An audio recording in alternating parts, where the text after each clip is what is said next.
I'll introduce the reviewer soon.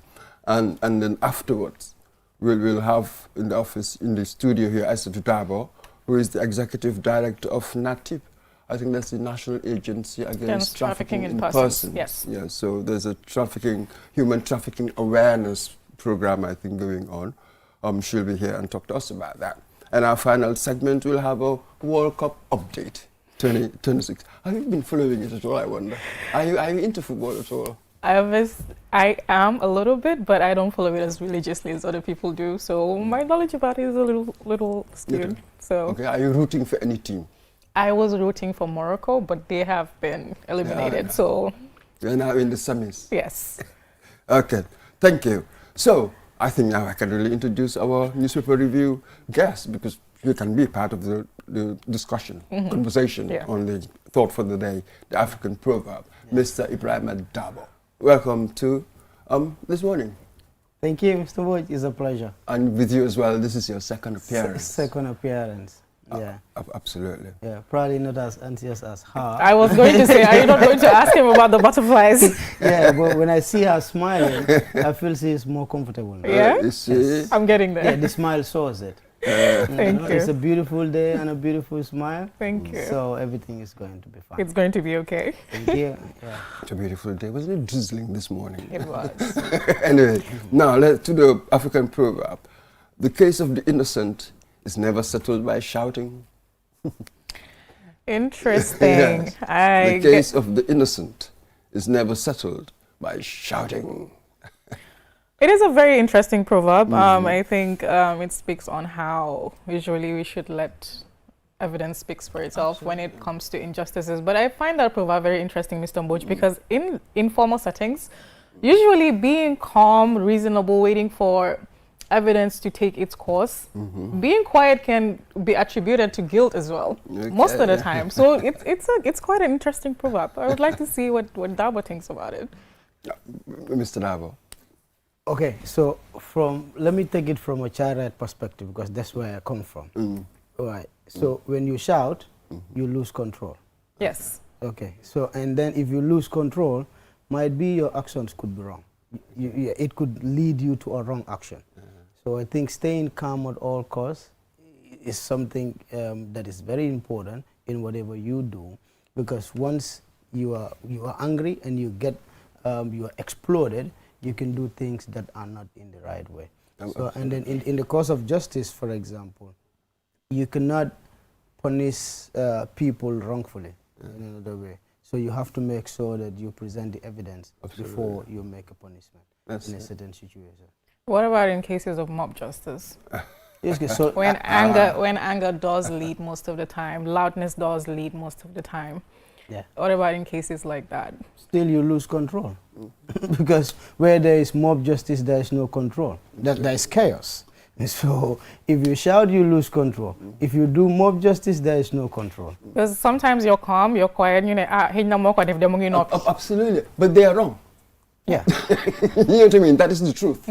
So what we are saying here is that the truth doesn't need volume. Yes. You know, the English, they do say that by the time truth has sort of tied its shoelaces, lies have gone round the world 200 times. But don't worry, it will be done tying its shoelaces. Sooner or later it will appear.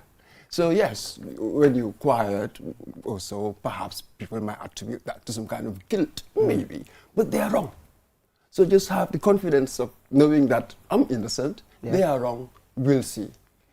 So, you also have to understand that silence is a response. Yes. You know, and then you don't need to prove the truth at all costs. Yeah. So when you shout, you lose control. When you lose control, you might be, maybe your actions will be wrong. Absolutely. I So agree. the takeaway is really keep calm. Yes. Truth finding depends on evidence, you know, that sort of thing. And sort of just merely shouting wouldn't make the truth go away. That's true. That's indeed true. So it will be there with you when you're done. Yes. So just calm down, think about it, facts, evidence, reasoning. Reminds you of that saying, doesn't the truth always wins? Yeah. Yes, the arc of history, was it Martin Luther King, always bends towards justice. might take a long time, but it does bend, and that's really what you're talking about. That's what people say, the idealists. I don't think that it always happens like that. I think sometimes that guilty people get away with things. They do. Or innocent people are Sometimes punished innocent for a wrong people are crime. punished For a wrong whatever. crime. That is why some people don't like the death penalty. Can you imagine? Sentence you to death, It's irreversible. kill you, and then afterwards we get evidence Yeah. that actually there was somebody tampered with the evidence, for instance. Yeah. You cannot reverse it. When the victim is dead When the already. victim is dead. That's the most powerful argument against the death penalty. What if we got it wrong? That's the case. It's a strong question. What can you say about that? Anything else to say about this nice, beautiful proverb, really? I think the point you brought up just now is very interesting because it goes to show that the calmness and waiting for evidence to take its course doesn't necessarily always have to come from the victim, No. right? It can come from Anybody. those responsible for the law Absolutely. as well. So I think it's a very interesting perspective to look at as well. It Yeah. could be a cause, somebody else takes it up. Yeah. You know what I mean? So you just never know, you know? So just do the right thing. Just trust in God, I suppose. Yeah. Okay. Do we go on to the newspapers? Newspaper, I think we yes. can, because I'm not hearing anything. They're not receiving instructions from anybody. So what have you got? Have you got the newspaper headline? Yes, I have the newspapers. I can help you guys with that. The first one we move on to the National Human Rights Commission, where the chairperson says commissioners have not resigned.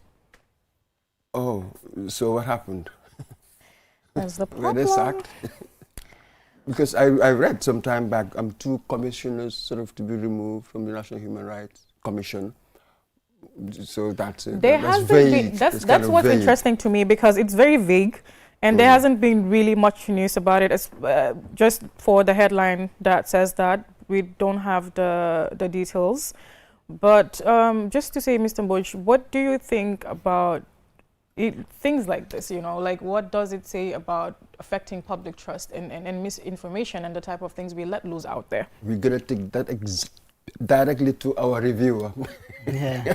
Mr. Rabo, you tell us. Yeah, I think to answer that, anybody working as a journalist should understand that accountability is a principle Yes. in what you do as a journalist. So you need to be accountable. So make sure that you verify your information before publication. That's very important, you know, because once you verify the information, it puts you at a stronger point. You know, we've seen journalists publishing stories which end up being misinformation, you know, and then in that situation, the newspaper or that media institution, you know, should take responsibility by either retracting that statement, you know, or publishing a rejoinder if there is something sort of a misinformation in that particular story. So accountability is very important. Yes. That's why when I saw the headline earlier this morning, I was very much interested to read what it is, It's about- because yeah. there was a story last week about 2 commissioners, Yes, sir. including Commissioner Babali. Yeah. Yes. Okay, so it was said that those commissioners have resigned, and then the NSRC is working on a recruitment process for new commissioners. That was the story that came out last week. So now if the institution comes out to say, no, in fact, that's not the case. The commissioners did not resign. So I want to know, you know, exactly, you know, what's the point the institution is trying to bring. Is there any sort of misinformation attached to it? Or is the commission trying to hide something from the public, you know, by, I don't want to say maybe euphanizing whatsoever is going on within?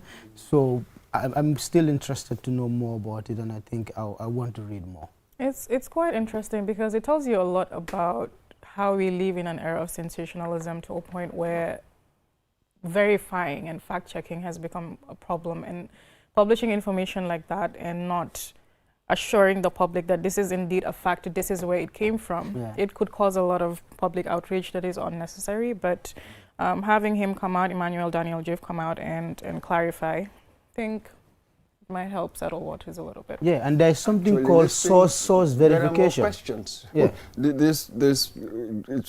don't think it clarifies anything. Commissioners have not resigned, according to the chairperson.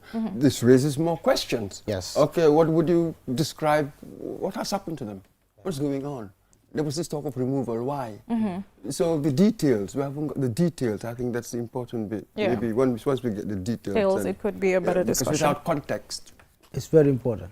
That's very important. The other day also there was a story that says one of the leaders of an opposition party was arrested, and it turns out to be one of his close confidants that was arrested. So he was seen at a police station trying to help his close confidant, and it was reported in the newspapers that he was arrested.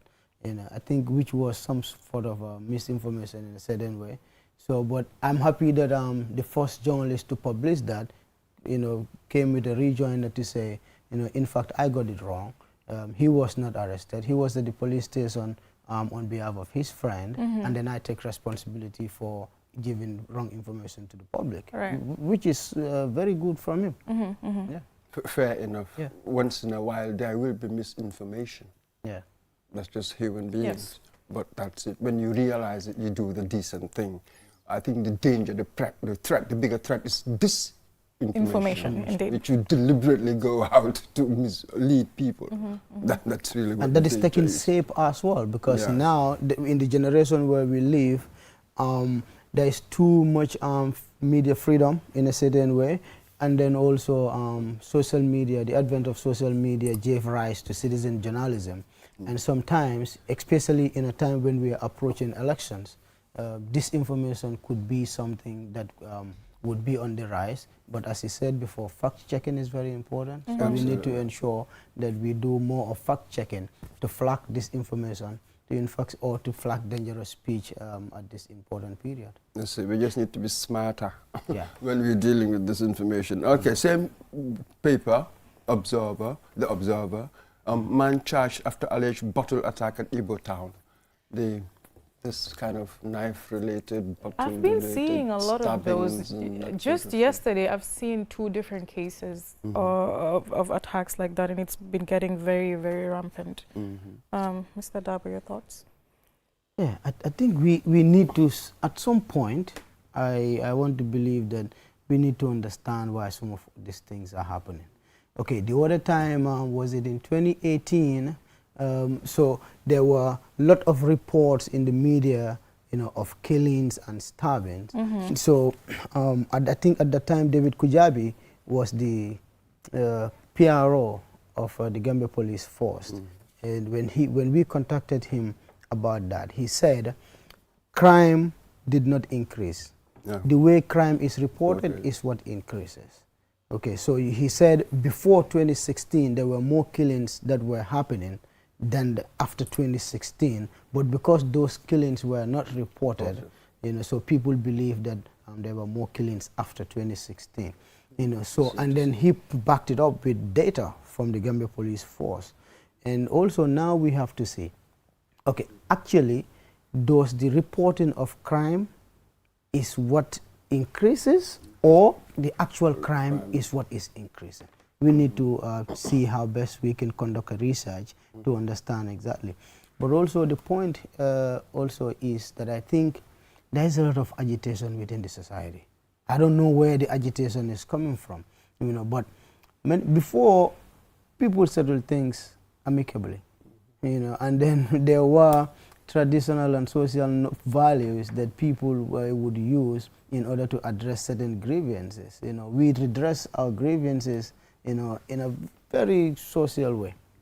But now, I think when I'm angry, the first thing I think about is to see the closest weapon next to me. And in this context, I think that it is important to discuss what Justice Jaite, Ibrahim Jaite of the High Court, said recently in his sentencing remarks while sentencing somebody.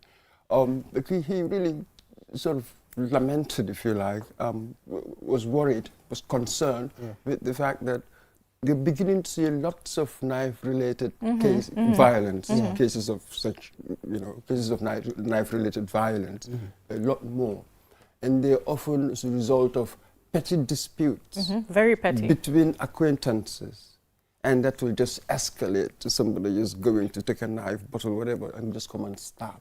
So it's an extraordinary thing. Yes, we do not have the evidence as such, but that is some kind of circumstantial, because he's beginning to see more cases of that, which is quite interesting. The courts are beginning to see more cases of that. So in that way, yes, this intolerance we have is an extraordinary thing. You see it in traffic, you see it all over the place. There's sort of like always an undercurrent of resentment of some sort.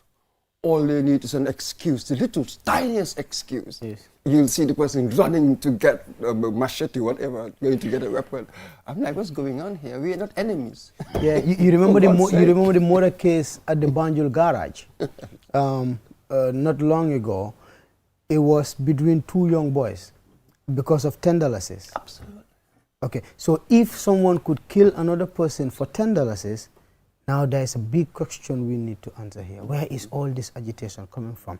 And the recent murder that happens at Fajara, Yes. where a university student the was Yunus murdered, case, yeah. you know, and then the alleged accusation is that they quarrel over a volume of a radio tape. Yeah. Reduce the volume or I've reduced it. No, you don't reduce it. Yeah, absolutely. Then Can it you results to imagine? stabbing. But doesn't that indicate that there's something less tangible that needs to be addressed? And how can we go about Yeah. it? Well, Maybe we need psychologists to come on board to understand, you know, where all this is coming from. criminology as well. I think Dr. Fane, there was something studies done on violence, youth violence. Yeah. Perhaps we must revisit that, and I'm sure there are others doing these surveys. We do have sort of NGOs, international bodies, they do come and conduct certain Yeah. studies. It's just that they're not popularized. But And you know- people are not aware of it. Maybe one may go online and sort of. Yeah, but you know the beauty about all this? Mhm. You have a former magistrate waiting to be on the platform. Maybe I know she's here for something else, but you can use that opportunity to understand her perspective on such issues as well. Yes. So Should we- next story. Yes. What do you have? Let's go to another paper. Yes, we have the point where Minister Job unveils bold vision for sustainable tourism growth. I think this is looking, we don't have the details, but it could be looking towards the tourism creative industry roadmap we have for 2025-2029, which we are seeking to move away from seasonal tourism. Mr. Dab. Yeah, so for far too long, we've depended too much on sun, sea Yes. tourism. When we are selling Destination Gambia, what we do mostly is advertising our beautiful beaches, all year round, sunrise, sunshine. You know, those are the things that we sell outside the Gambia. So beyond the beaches, beyond the all year round sunshine, you know, what else do we sell Have to offer, about yeah. the Gambia? So that's where tourism diversification comes in. You know, so what other tourism products could we create to ensure that people are visiting the Gambia on a regular basis? You know, what do we do to ensure that our tourism season does not run from October to April, you know, for 6 months, and the other 6 months hotels have to lay off staff, you know, and then people who live in the who earn their livelihoods within the tourism industry have to sit for another 6 months before they get, you know, get back into their jobs, which is not sustainable. Okay, during the summer, what could we create, you know, so that people will visit the Gambia during the summer? But beyond the targeting the European market too, what could we do to ensure that we attract the growing middle class in Africa? You know, because people in Africa are moving a lot. Yeah. Okay, maybe Gambians are not moving like other people, but there are a lot of movement within the African continent. So probably in the summer, some cultural tourism or whatsoever, you know, could make sense. And also, as someone who is active in entertainment as well, we think also there could be some entertainment products that could attract people to the Gambia, so we can diversify our tourism sector. See, Mr. Dabo, Yeah. if Ade were here, he'll tell you, no, you Gambians, you like calling it summer. You don't have summer. You have the rainy season. Yes. You have 2 seasons. Yeah. So, but this is a rainy season. Can you imagine? It's rainy, and here, do you know what it's like? It's really uncomfortable. Yeah, I'm not sure whether you can attract anybody. You see, our brand, ever since I think we had our first flight 1967 with Bertil Harding, our brand really has always been Sun, Sea, Sand. Yeah. Yes. Now Sun, sea, others sand. say the other S, but that's a different point. So how do you move away from that? Now the idea is ecotourism, heritage tourism. These ideas are floated about. How do you go about it? You hear a lot, ministry will do this, ministry will do that. No, this is the kind of thing that private sector can do, not the ministry. You're just wasting your money. It doesn't work like that, because the imagination, creativity, capital, innovation, it comes from individuals thinking about it, wanting to do it, having passion for it, perhaps. So that's when you can really grow. So it will be interesting to see what the bold vision is, and how much government will do, or the ministry, and how much will be given to the private sector to actually start doing it. And I don't know, is it doable? I don't know. I was going to say, realistically, how can we pivot from seasonal tourism to all-year-round tourism? Yeah, but I think the beauty about all this is that they are opening up the market, and then there are, the private sector is trying to invest in tourism. And also local communities are also trying to see the best way to have tourism-related products within their communities. For example, in places like Janjanbureh, so Janjanbureh and the satellite settlements, there is a big potential of community-based tourism there. And I think those communities are doing very well in terms of promoting local products. To ensure that beyond what we are talking about, the sun, sea, and sun thing, they are trying to present authentic local products, to people. Heritage tourism, isn't it? To selling the culture and that sort of thing. Yes, the culture, the lifestyle, so, and there are a lot of hiking trips organized around those areas. A lot of boat trips as well, hippo sighting, and trip to Baboon Island and stuff like that. So they're trying to ensure that they create local products to attract tourists to their communities. Absolutely. The standards, this is an interesting one, Mr. Dabo. Opposition coalition now picks August 8th to name flag bearer. And they've got the picture, they've got Hussein Dabo's picture, UDP, and Mama Kande, SFR, and Talib Bensouda. So I said this before, and I will repeat it. So when people are about to sit or negotiate, and they make their intentions known to the public, now the negotiation becomes tough now, because you've already taken a public position on that particular issue. And then if you go to the table and you don't get that thing that you communicate to the public, you might be seen as a weaker person. Why not make your case at the table? But also you have to understand that when you are at the table, you are not there to get what you want. You are there to reach a compromise. Okay, now there should be a compromise at the table, but your public position that you have taken is now stopping you from making that compromise. So that is why I told people that I am not optimistic about an opposition coalition for this year. If it is going to happen, you could have other smaller parties coming together with UDP on the other side. That is what I foresee. Not UDP and all the other small parties coming together to have a united opposition. I don't think that's going to be possible for this year. Maybe it could be, but the chances of it happening is very low.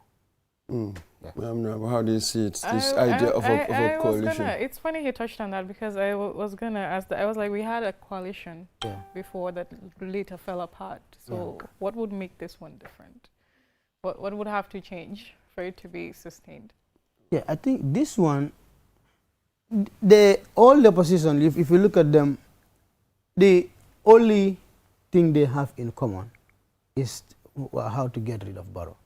Right. Their only thing in common is Barrow. Beside Barrow, they don't have any other thing in common. That's what I see. Also, yes, they could say, they could use 2016 as an example to say, in 2016 we had a coalition. Okay, but in practice, we did not get what we want. You know, certain parties could make reference to that. For example, UDP could make reference to their relationship with Barrow after 2016. You know, but now that all of them are trying to come together, okay, to get rid of Barrow, and then they all have different positions as to who should be the flag bearer. Not only who, but how could we select a flag bearer? So that is, you know, if you have, if your views are as divergent as what we are seeing in the media, it's very difficult, you know. And then on a final note, I think also the circumstances through which Talib left UDP, and I don't think also such circumstances would lead him and the UDP to come back again, you know, with the UDP leader being a flag bearer. So, as I said, now it goes back to what you communicate to the public now, to say, I am not joining any coalition where I am not a leader, or we must head the coalition because we have the bigger number, when politics is all about numbers. So that is a public position. Should that change on at the table? I don't think so. Just as now you see various coalition talk, yes. You might end up having many coalitions. Not just one. That's the fact. That's really what's going to emerge, 2 or 3, you know, coalitions, as it were, of parties. How many parties do we have now? 24? 24. Yeah. Something like that. So you're going to end up with many coalitions. What's the name? And they wouldn't be effective. Yeah. They can really, truly be effective when they're unified, isn't it? Yeah. A united front. Yeah. But otherwise... Was it in 2006? We had a similar situation in 2006, if my memory serves me well, that the opposition wanted to unite to have an opposition, a united opposition against Jammeh at the time, but then they could not agree during the negotiation period, and I think PDOIS and some other parties joined together to form NAD. Exactly, yes. National Alliance for Democratic and Development. Exactly. Then UDP was on the other side. So I am foreseeing a similar situation right now because of how things are unfolding. And also, what's the name of the professor? Dr. Something Barlow. Dr. Something Barlow is leading coalition talks at the other side. Yes. PDOIS established a different team under Team Gambia that is also spearheading coalition talks. So you can see the fragmentation we said about the opposition is getting wider. Really? And I don't see them getting closer to and that suits the incumbent. Of course. Some will say it's an advantage to him. Some will say it's not an advantage. It's an advantage to him in a certain way that if the opposition is fragmented, that helps him to win the election. But some are saying also, if what CEPRAS published in 2021 is anything to go by, then the neutral votes might be divided. And if the neutral votes are divided, that could be a problem to the incumbent, because a lot of people believe that in 2021, people did not vote for Barrow. They vote against UDP. Now, if that is the situation, now is this... That's an interesting one. Yeah, is this giving opportunity to the neutral voters to have more choices than just voting against UDP, if that is the situation? We have some interesting months ahead. Yes. Really. Time will tell. Are we done with this segment? Yeah. Because earlier on, somebody said, you've got 2 minutes. Now they're not saying anything. My producer. Producer, have you dozed off? Anyway, let's take one more story. When they really want it to end, they will tell me so. Or somebody will come in here. All right, let's take one more story. I'll just take one quick story. We have a story here that says ECOWAS launches solar-powered water project to benefit 8,000 Gambians. That one, The Voice, yeah. The Voice, yes. They launched a solar-powered water project to benefit 8,000 Gambians. Electricity? Yes. Solar-powered electricity. Solar, it's a very interesting topic. So, investing in it, do you see it changing the Gambia long term in a good way? Well. So we said for African countries to be sovereignty, the sovereignty that we keep selling to say we need to be sovereign, it comes in different forms. You know, beside food sovereignty, beside technology, sovereignty in technology, you need to ensure that you supply energy to your citizens. If you don't have your own energy supply in a certain way, it also means that your country is not sovereign yet. So food, energy, technology are the three things that makes you to be a sovereign state. And as it is now, we're outsourcing, we're getting food from outside, we're getting energy from outside, we're getting technology from outside. So these three key things, we are not yet sovereign because we fail to provide these three things.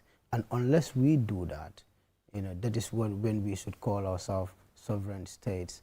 And then I think there are potentials, if you ask me, you know, because the climate or the weather condition, we have all year round sunshine, you know, so, but do we have the technology? We have to make sure we get the technology from and other how to countries. maintain it as well. Yes. Start first. Before you're talking about sustainability, you better start first. You know, and then we should be careful here. Sovereignty doesn't mean isolation. No.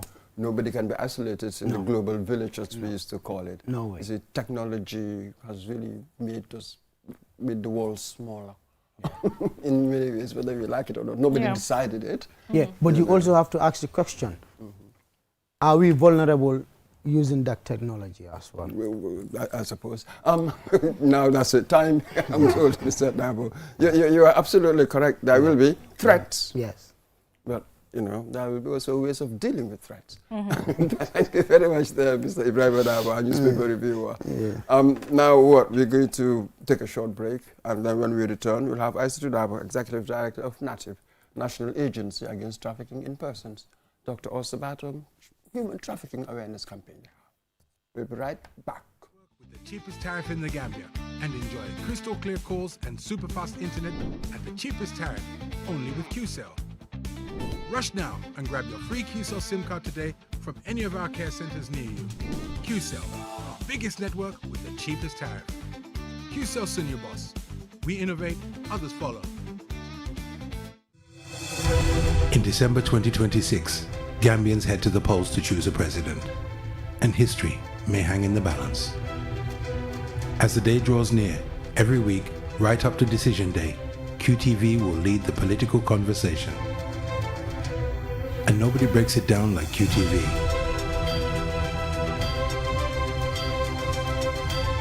Our team of experts will help you understand the results as QTV brings you Decision 2026, a weekly program dissecting the issues, driving the debate, and giving Gambians a front row seat to the hottest topics for the defining election of our time. Hear differing views, put forward and challenged, manifestos dissected and explained. Stay informed, stay engaged. Stay tuned to QTV for everything you need to know about this year's election. Decision 2026, Thursdays at 9 p.m. Only on QTV. Q Money is changing the game with mobile money payment. Now, you can pay your QCell mobile broadband plan faster, easier, and way more convenient with your Q Money wallet. Just open the Q Money app or dial *323#. Select option 4 to buy or pay your broadband plan in seconds. No stress, no lines, no last-minute panic. Whether you're streaming your favorite shows, browsing the web, or working from home, stay connected without missing a beat. Stay connected the easy way with QMoney's QCell mobile broadband payments anytime, anywhere. For more information, call customer care on 133. QMoney, Senior Carpet. Terms and conditions apply. In today's world, speed matters, but slow internet can hold you back. Now, the future of connectivity has arrived in the Gambia. QCell's Q-Fiber, ultra-fast, ultra-reliable internet designed for the way you live. Stream your favorite shows without buffering. Power your business with seamless video calls. Study, work, and play online like never before. From homes to businesses, QCell Fiber is connecting the Gambia to the future.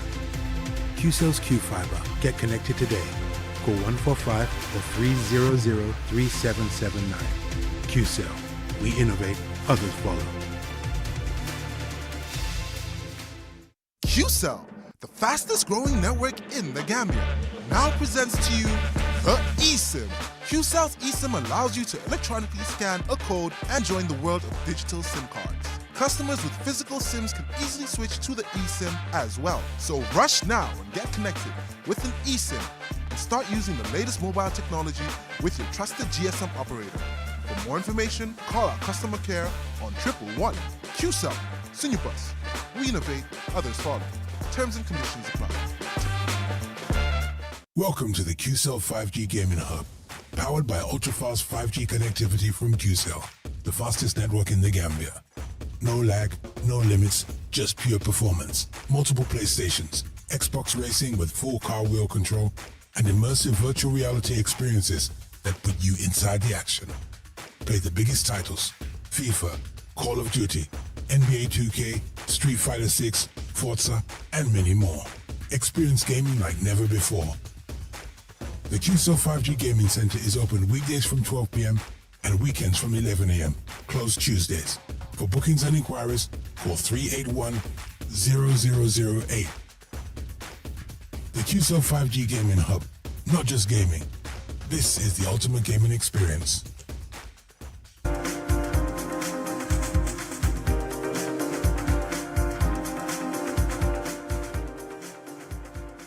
Welcome back to This Morning. I am Butch, and I'm joined today by Mam Nabo. Mam Nabo. I mean, this is an interesting breakfast show, isn't it? It's a breakfast show without breakfast, not even coffee. So austere. I wish I had a cup of coffee with me. You usually have one. I don't see you with one today. No, what happened? Producer, they said I can't bring it in here in case I spill it. You know, the damage that will ensue from that will be too much. So I've been banned from drinking coffee. That's Anyway. unfortunate. Now we go into our next segment. We have in the studio Estudabo, Executive Director, and we have also Mr. Momodu Drame, Program Officer at NATIP, the National Agency Against Trafficking in Persons. And I think we're here to talk about, is there a human trafficking awareness program initiative right now? Who's going to kick us off? Program Officer or the Executive Director? Program officer. Yeah? Okay, he's given me the lead. Thank you for having us. It's always a pleasure to be here.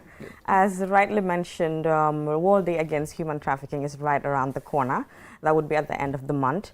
It's an opportunity to commemorate the day, not just highlight the plight of victims of human trafficking, but also to serve as an opportunity for people to know what the red flags are when it comes to human trafficking, the new trends and patterns when it comes to human trafficking. Predominantly, people just think about labor exploitation or sexual exploitation, but there are so many new emerging trends that could form part of human trafficking that I don't know about or somebody else may not know about. So it's a responsibility to use these kinds of opportunities to just enlighten the public and make sure that people are well aware of some of the things they need to be careful of. Because what may seem like a genuine transaction between you and a recruitment agent, either for sporting opportunities, for business opportunities, you name it, may very well be a trap. And looking at the team for this year, Trapped Behind the Scams, it just shows that the more the level of scamming is going up, the more vulnerable people continue to become. Because there can be a lot of legitimate opportunities that people are like, oh, this looks really good. I've seen a friend or a cousin that has had the opportunity to be successful through this scheme, not knowing that that particular friend has been going through exploitation and trying to lure you into that same cycle is just their means of survival. So in a sense, as we're counting down towards the date and trying to get the public to be aware, as I said, is one of the initiatives that we have taken up, together with many other programs that would be marked from now until the end of the month. That's it. Maybe then you can take us through the activities. Yeah. Thank you. Thank you very much, and good morning, and also pleased to be here at this very important platform. For us, we take it as an advantage, of course, to reach to the wider audience, and we know that this program is well followed. And understanding the team that is trapped behind scam and the World Day itself. And I think the government of Gambia take it upon themselves since the day was, let's say, named as the day for commemorating the World Day Trafficking in Persons, 30th July. The government of the Gambia, as a state party to the UN, of course, continue to observe this day And this day we observed by having a lot of series of activities, and among them is having policy dialogue, where we'll have, you know, relevant stakeholders, government, non-government, civil society organizations, where we'll have a discussion to stimulate, you know, policy directions, you know, and actionable recommendations during those conversations, but equally to serve as an opportunity to, of course, inform the wider audience that will be attending, you know, such commemorations and other activities around. So this year, of course, we have a series of activities that we also want to implement, you know, to commemorate the World Day, aside from the World Day itself, that is on the 30th of July. And we have a football competition that is to target young, you know, talented Gambian footballers that wish to have or build a future around football, to be informed about trafficking through sport. We understand it's happening and is becoming. And we will cite an example to a young guy who, you know, lost his life through this process in Ghana, a Senegalese national. So Gambia should not fan back and say, oh, it hasn't happened to any Gambian yet. So of course, it's important that we start before it happens. And just this Saturday, that our executive director, together with the Director General of Immigration, Mr. Mbu, of course, did the official kickoff between the Yakar FC and another team, but unfortunately Yakar was able to, you know, take the lead. Fortunately, right. And aside from that as well, we of course intend to have intercommunal dialogue. Intercommunal dialogue is to have a dialogue, you know, between different communities in, you know, Brikama administrative area. This to bring, you know, stakeholders, being in Alcalo, being in the ward councillors, you know, being in the women leaders, and so on and so forth, in one platform to discuss, you know, relevant, you know, migration challenges, including irregular migration and trafficking in persons, because these two are very close and they are interlinked. You know, what could start as, you know, illegal migration could end up trafficking in persons. So it's important also to have a platform where we'll have all these stakeholders to bring in, you know, their community solutions into the table, where NATIP can also add one or two to implement to say that, like, we respond effectively. And again, we will also have a community outreach and targeting Brikama. Why Brikama? Because we understand that Dream Column now has become an issue. Just yesterday, when I was, of course, watching many follow-up news with GRTS, I've learned that there's a joint patrol that went around there and, you know, raided several individuals. And this is why we are getting there. This is why we are going there. Why are we going there? Because we believe there are a lot of, you know, sexual exploitation taken around there. So it's important also to communicate to the community members, those that are the, you know, the hosts, you know, to be aware of this, to understand what really happened within their community and how they can support the agency in ensuring that we, you know, combat. So, and also we have other activities, you know, that is football, and that is community outreach, that is, you know, intercommunal dialogue, and gift of dignity, which we believe is important. Many survivors, after being trafficked, they feel their future is bleak. They have no hope. They can't regain anything. They are no one or nobody. So for us, it's important, you know, to give back. How do we give back? By providing services that will restore their dignity back. You know, either by, you know, helping them to further their educations, either by giving, you know, counseling, you know, to regain themselves, you know, either providing other services that will support them to be integrated back to the society. So this forms part of the activity that we will commemorate the World Day. Okay, because I was going to bring you back to that, like, rehabilitation processes, because I suppose, like, recently you guys were part of the ECOWAS Parliament Dialogue, and irregular migration and human trafficking were very key topics. And I did see that you guys said you've repatriated 30 trafficked Gambians. So I just wanted to know what the rehabilitation process is like. How do you get these people to reintegrate back into society and go back to their normal lives without it affecting them to a certain degree? That's a very important question. Now, when it comes to the issue of rehabilitation, it's mainly based on need.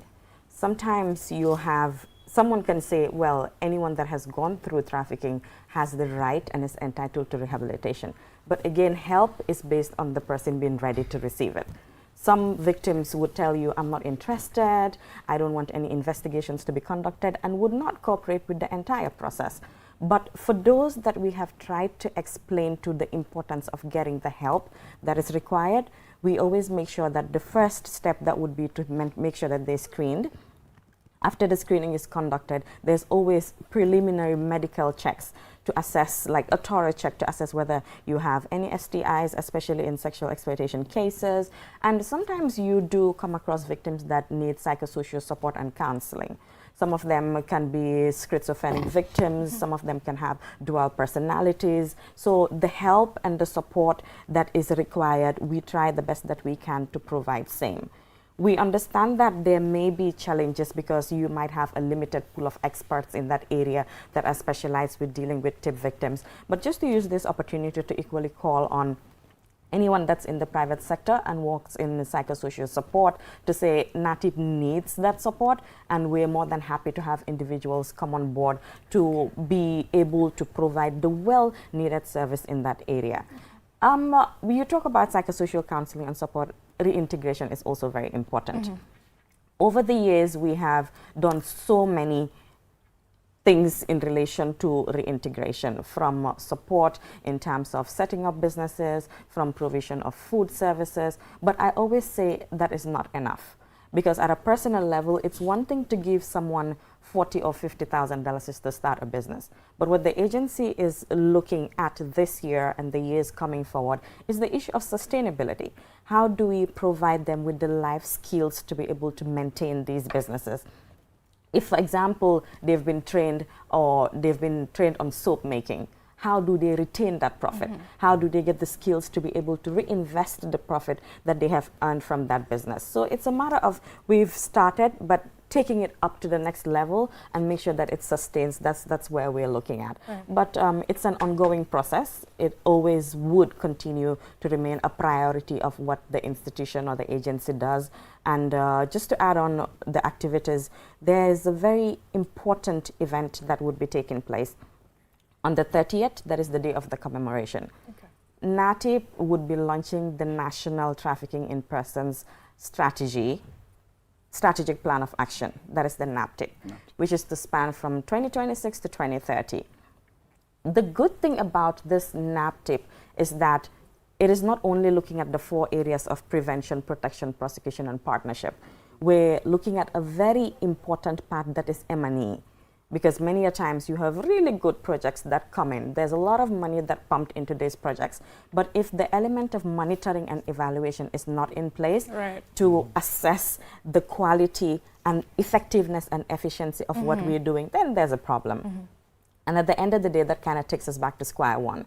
So one important element would be the M&E aspect. And we're also looking at a TIP Plus strategy, which is being developed. In relation to the TIP Plus strategy, we're saying sometimes you have cases that come in.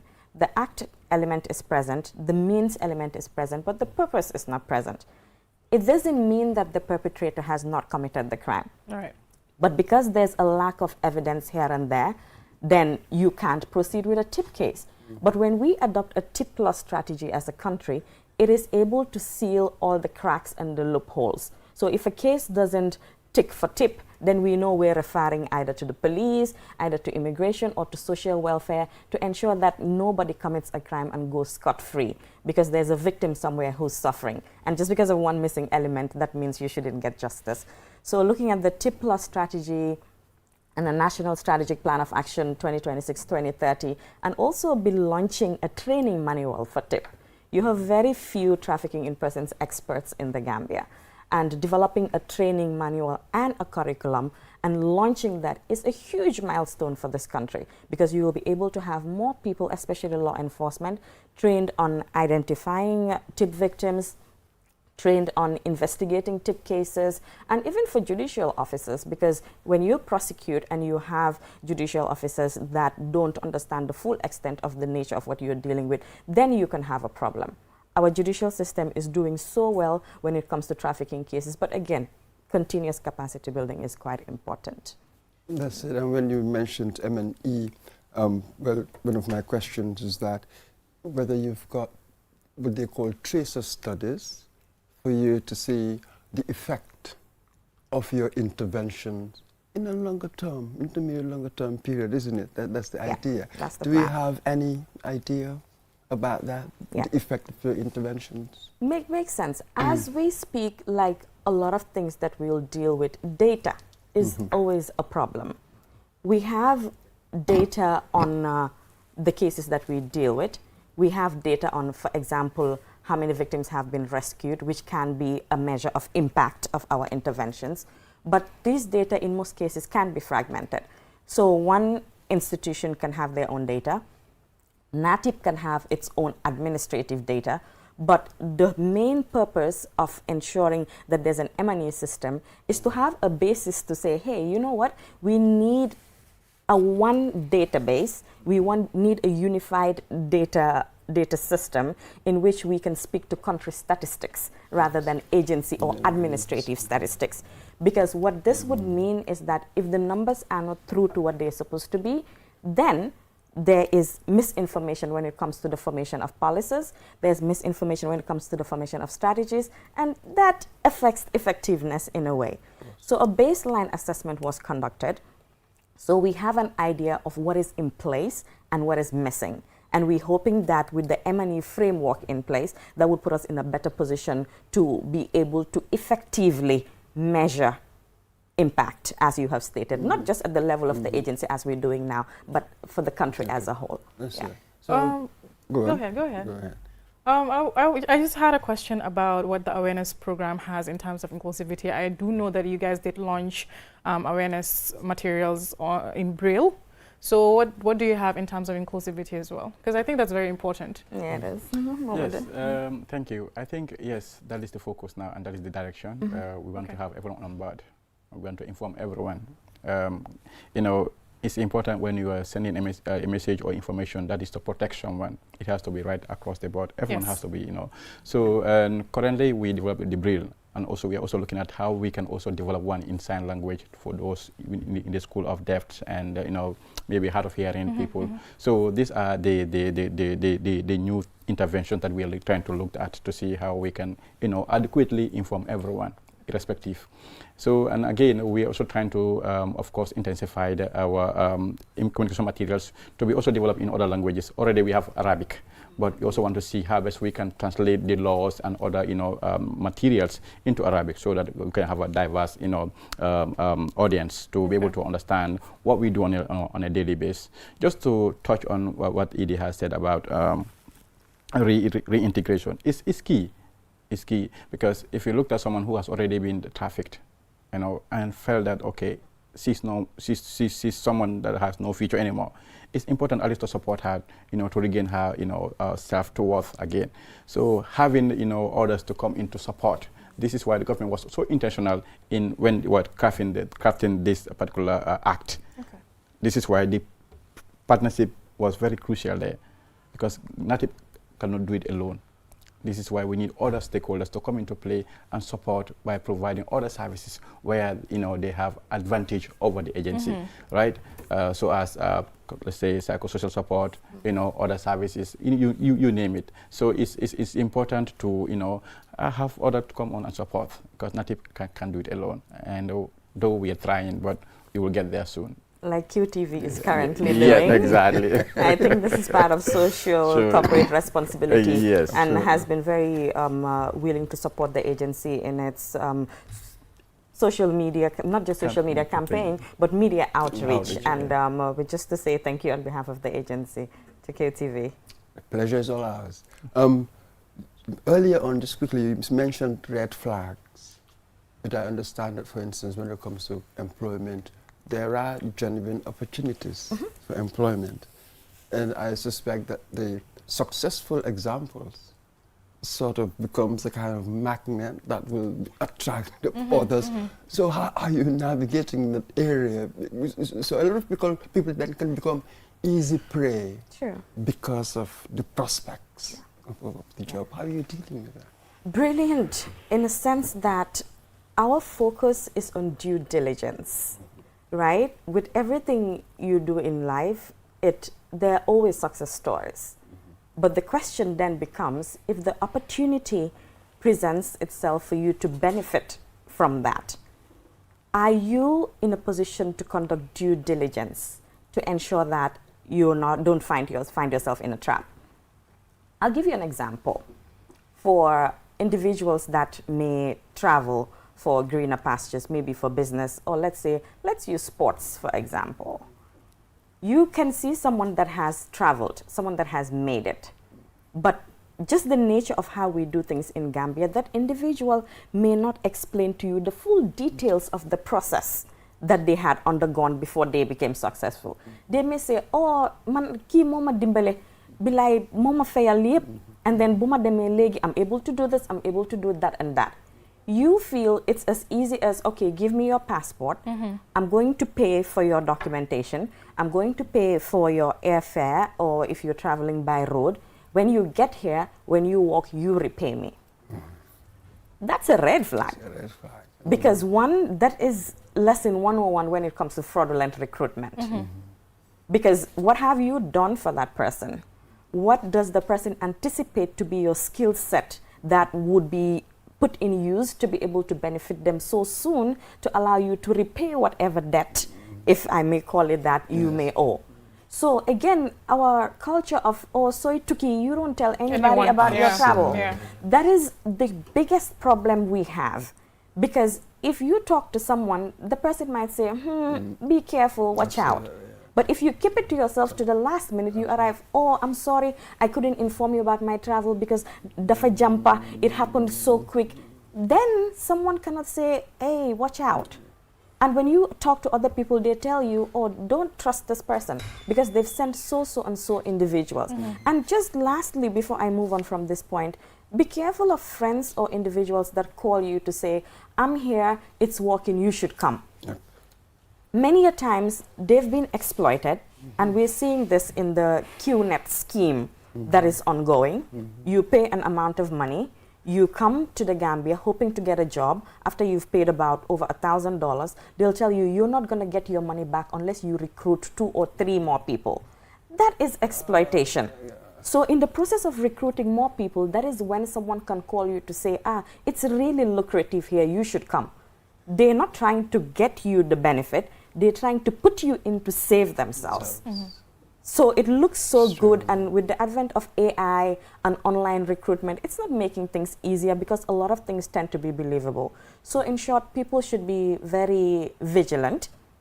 People should consult other people and conduct due diligence and talk to people you trust about your travel plans before you do it. Yeah, let's get rid of the culture of secrecy. Absolutely, absolutely.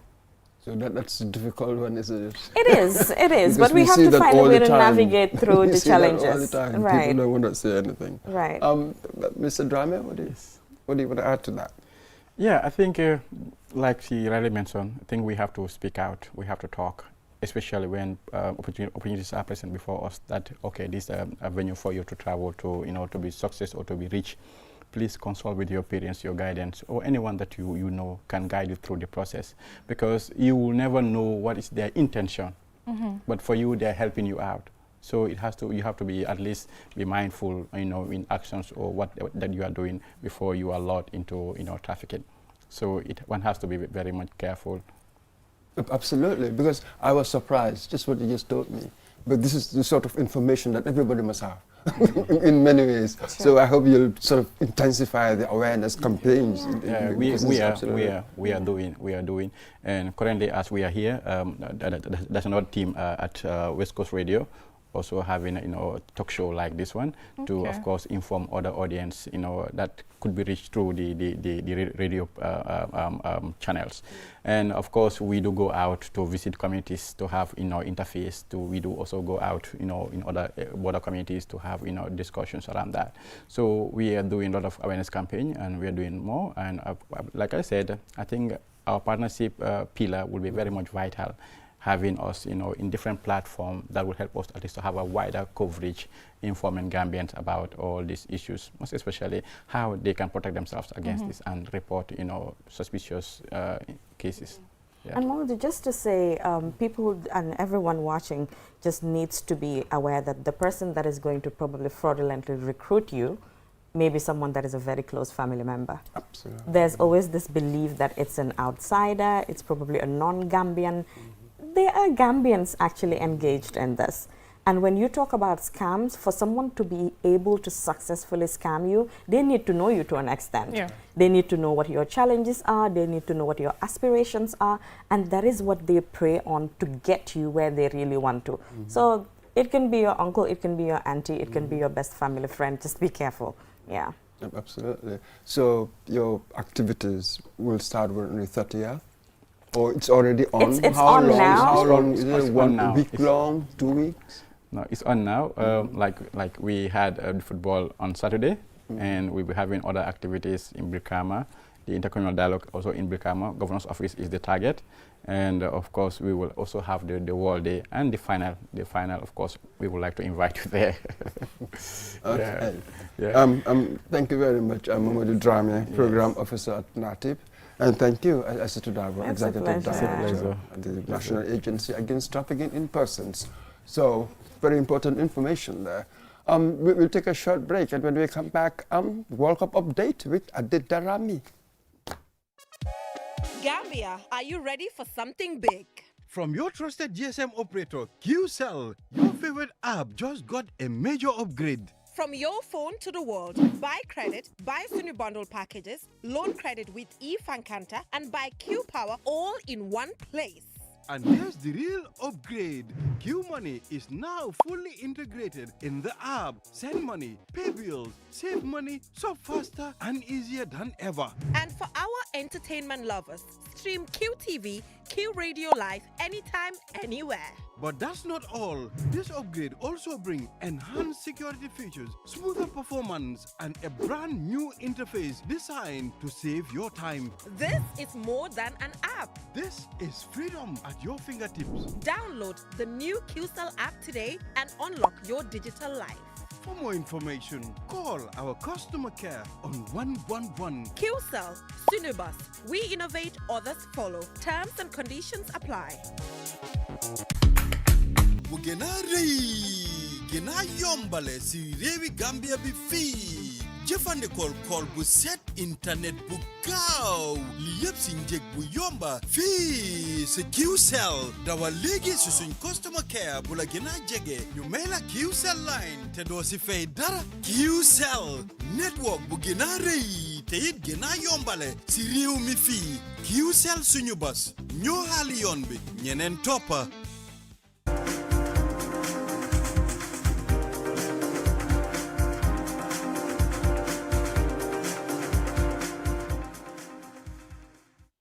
Hello, welcome back to This Morning. Now we're joined by Mr. Adit Darami for the final segment of this program, the World Cup update. I thought Mam Nabu was going to give the World Cup update. Is it me? You have no idea. Is it really me? It's been quite an exciting weekend of football, both on and off the pitch. I'll mention briefly, and then I'll go into them maybe later if we have time.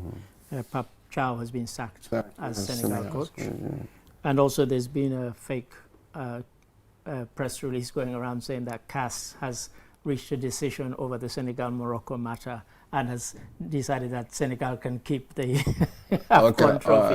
It's a lie. It's not. And then many of the Premiership teams are already back in pre-season, so all the players who were not at the World Cup are now back. So onto the World Cup itself. I mean, the first of the quarterfinals brought great disappointment for Africa because our one and only hope, Morocco, fell to France 2-0. I say they are one and only hope. Just before I came, I thought, let me go to the French team website, and it lists all the players of African origin. There are 19, so that's in a 26-man squad. So if they didn't have African players, well, they'll be in trouble, basically. I know they don't like hearing this because, of course, they consider themselves to be French, very much so, but for many people, this is the kind of last hope of, anything vaguely African in the World Cup. You got Cup. players from, Mali, Senegal, Cote d'Ivoire, Togo, Nigeria, Cameroon, DR Congo, several, Algeria, Morocco, you name it.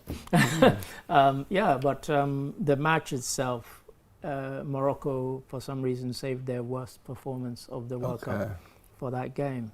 Many people thought that with France having eliminated them from the semi-final the last time, they'll be out for revenge. Revenge match. Now, it's all good and well having revenge on your mind, but if the other team is superior, Absolutely, yeah. France have probably got the best squad in the World Cup, bar none.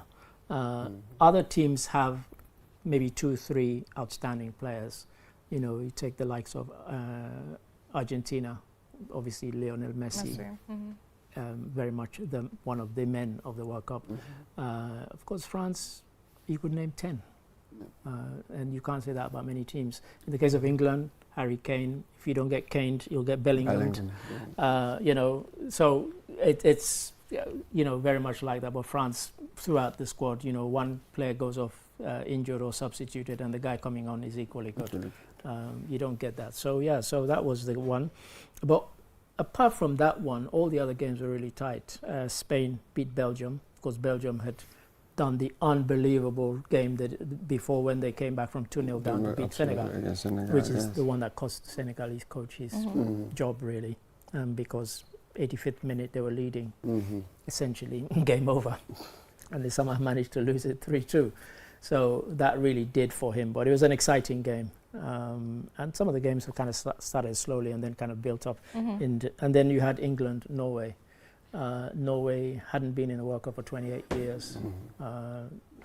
Odegaard, Erling Haaland, outstanding players, and several. And for me, a guy called Nusa, Antonio Nusa, he's been my player of the World Cup. Really skillful winger. He's with RB Leipzig in Germany, but I suspect he won't be there long because he's had an outstanding World Cup. And of course, Norway took the lead. Stunning goal. Was it a cross? Was it a shot? We don't care. It's one of the goals of the tournament so far. And it sailed in, and then Jude Bellingham got to kind of turn the tide. Erling Haaland. Mind you, I mean, Norway had several chances to make it 2-0. Yes, it did, including one where I don't know why the guy didn't pass to I'm seeing that everywhere. It's a discussion of the century. Trust me. If I was his teammate, I'd be slapping him. Yes. You got your regular goal scorer, one of the world's best. He's open and in front of goal, and you decide, no, I want the glory. Absolutely. And then you just kick it when 5 players have closed you down and nobody's on that guy. It really was bad. And then they did have a goal disallowed as well. So they were not happy. And also they claimed that one of the goals, the ball hit one of the overhead. There was a camera, spider cam, and they said it clipped the spider cam and should have been stopped and a bounce ball. But the authorities, FIFA, are saying no, it didn't. So the Norwegians, it's not all bad because today they fly home and the king has agreed to welcome them at the castle. So you know, they'll be going home to decent, you know, because they got as far as quarterfinals. So you know, for a team that hadn't qualified for 28 years, that was some. I think they surprised. Quite impressive. It's quite impressive. I think they surprised everyone, including themselves. I don't really think they thought they would get as far as this. So for them, and you know, I saw them in the dressing room. They were a bit down, but afterwards they were in, you know, fairly buoyant mood. And on the pitch, one has to say their sportsmanship was fantastic. They went around congratulating the England players who had just beaten them, hugging them, because many of them are teammates at club level. So and that was nice to see, and it was good. And then of course, Argentina, Switzerland. Went to extra time. For once, Messi didn't score. Ended up 3-1. And, you know, Switzerland had a man sent off in the most stupid of circumstances. Brice Mbolo, he'd already been booked. And then he tried to pretend that he'd been fouled. Essentially, he was going over, and then he put out his leg, so he made contact with the Argentinian player. So originally there was a yellow card for the Argentine guy, and the guy was like, well, I didn't foul him. And then a lot of the Argentine players surrounded the referee and said, look, our guy did not foul this guy. And then they spoke to him in his ear, you better come and look at the footage. And it is the most stupid way to get sent off. The game was finally poised at 1-1. You go and you have 10 men playing against such a good team. And of course Argentina took advantage. Julian Alvarez and Lautaro Martinez scored. And, you let your team down, don't you? When you let your team down, and you went off in tears. And but like, still, no, you're the stupid one. Damage is done. I had no sympathy, you know, and I saw people posting, "Oh, I really feel sorry for him." No, you tried to get somebody booked. There's a lot of sympathy posts online. You know, you tried to get somebody booked, and it rebounded on you. You know, so FIFA said they had introduced for this World Cup something called mistaken identity, where if you try to get somebody else booked, that person does get booked, and then it's reviewed, you will get a yellow card. And it was his second yellow, so it wasn't a straight red. It wasn't. Yeah, so yeah, I mean, for us in Africa, the World Cup has been interesting. We had a news item on Saturday of Cabo Verde when they returned home. They returned home on Independence Day, so it was celebrations all around. You know, welcomed by the president, welcomed by hundreds of thousands of people. People flew from the other islands to be there. They wanted to be in the moment. And it was good, you know, because really they lost to Argentina heroically, pushed them to the limit, and 3-2. And their second equalizer is still, apparently still the front runner to win goal of the tournament. So unless something fantastic happens between now and the final, he might well be invited back to receive his goal of the tournament award. So yeah, so there have been all sorts of kind of spillovers since it ended. Tunisia, of course, when they were eliminated, they sacked their coach. And now yesterday, press release, I don't know if we have it on screen, by Senegal Football Federation that they've sacked Chow. He's gone, and I think they're also getting rid of the whole team that was with him. There'd been a lot of displeasure with him, so even though they had celebrated winning the AFCON, in quotes, they didn't like the fact that he was the one who encouraged the team to come walk off the pitch. They didn't think a coach, they didn't think a coach should do that, and it reflected badly on them. But they weren't going to do anything leading up to the World Cup because that would have sent, you know, quite a sort of bad message. And so there's going to be a press conference at 4 o'clock today, where they will announce what the interim measures are, because obviously as soon as the World Cup's over, you've got all sorts of qualification games, AFCON and so on. And who's, I haven't seen any speculation as to who the next coach might be, but a lot of Senegalese are still agitating that it should be somebody Senegalese again, because they can't go back to this foreign coach business. Because, you know, you had Aliou Cisse and you had Pape Thiaw, both of them, you know, had success, albeit in Pape Thiaw's case it comes with an asterisk, because that, you know, that trophy might still be awarded to Morocco. Although it's interesting to say that some Morocco players were saying that we don't want it because we didn't win it on the pitch. But it's not in their hands anymore. So we'll wait and see. But for Africa, would you call it a success? Yeah, we had 10 over there, but we only stopped at quarterfinals. Last time we were in the semis. Yeah, I wouldn't call it a success. And you know, I wanted to, because in the round of 32, 9 of our teams got through to that round of 32. But so many of them lost in kind of last-minute games and games where they were leading and should have won. Yeah, it was really disappointing. And of course, the reason 9 of them got through is because the World Cup has been expanded. And please get ready for this next bombshell. Yesterday, Infantino said that he wants the next World Cup to be expanded to 64 teams. I thought it was a joke. I thought it was one of these fake news until I saw the press conference. He was interviewed on TV, Swiss TV, and I'm like, no. I mean, how many? That's 128 games you have to cram into, you know, a month. And not how many countries can and interestingly, Trump has already trumped up and said, oh, if nobody wants to host it in 2038 because of 64 teams, America will do it. Yeah, of course they will. And he said, we'll do it on our own. We don't need to share it with Canada or Mexico. Like, yeah, you would say that, wouldn't you? But I think it would be a logistical nightmare. I mean, the next World Cup is going to be shared between Morocco, Spain and Portugal. So it's not being hosted by one team. But overall, it's been a good World Cup. I mean, you take aside the kind of nastiness around Iran and how the Americans treated them. We saw some fantastic games. We saw a lot of the minnows really challenge the big guns. Didn't beat them, you know, Cabo Verde best result was probably the 2-2 against Uruguay. But you had the likes of Curacao, played fantastic football. I really felt sorry for them. Haiti played really good football, and you know, those teams will be encouraged by the fact that they played against really much bigger sides and gave them a run for their money. Yeah, I think overall it's been a good tournament. Lots of goals scored, lots of excitement, lots of new rules that we have to get used to. You saw the Norway one that was disallowed because Erling Haaland pushed. And the kind of what they called an Arsenal goal, because Arsenal apparently scored about 15 goals like that, where you know they got from a corner, push people, and they were allowed. Next season they will not be allowed, so they better find some other way of winning games. But you know, just so now the semis. So the semis now. We have a minute. Yeah, okay. Argentina, England, of course.